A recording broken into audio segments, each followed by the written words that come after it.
Et nous sommes en direct avec Monique Labat. Bonjour, merci. Vous êtes porte-parole de Lutte ouvrière. La question, ce n'est pas donc de savoir si il y aura une réforme des retraites, mais quand et comment elle sera faite. Ça, au moins, c'est clair. Qu'est-ce que cela vous inspire? Tout ça, c'est rien que du cinéma. C'est de toute façon, avec ou sans 49.3, avec des mois de discussion ou sans des mois de discussion, le seul but, c'est une réforme anti-ouvrière de plus contre les travailleurs. Moi, j'ai entendu Bruno Le Maire ce matin. Ils disent même plus que c'est pour financer les retraites.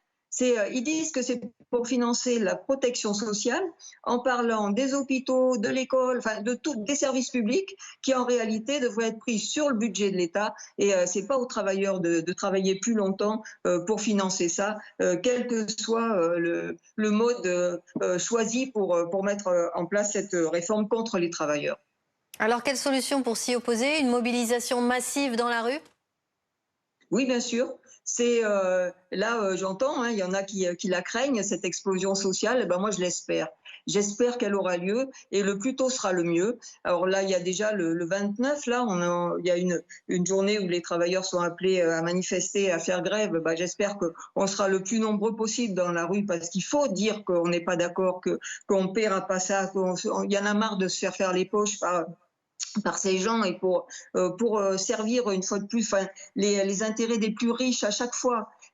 Donc oui, il faut une explosion sociale, mais dans cette journée, il faut même qu'on réfléchisse à aller plus loin, parce que c'est pas une journée qui suffira. Faut savoir quels sont réellement nos besoins, de combien on a besoin par mois pour vivre, qu'on soit travailleur ou qu'on soit à la retraite. Il faudrait au moins 2 000 € de toute façon pour vivre pour tout le monde.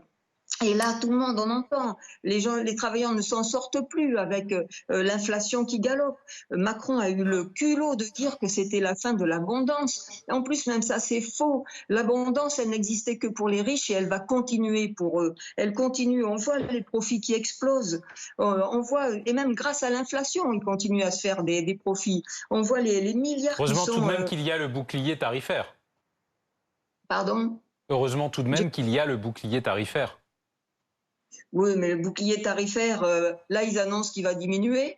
Et ils annoncent qu'en janvier, le gaz augmentera de 15%, qu'en février, l'électricité augmentera de 15%. Total, ils ont fait 18 milliards de profits en 6 mois. Qu'on prenne là-dessus pour payer les augmentations de gaz et d'électricité. C'est pas dans les poches des travailleurs qu'il faut le prendre. Merci beaucoup, Monique Labat, d'avoir été en direct avec nous.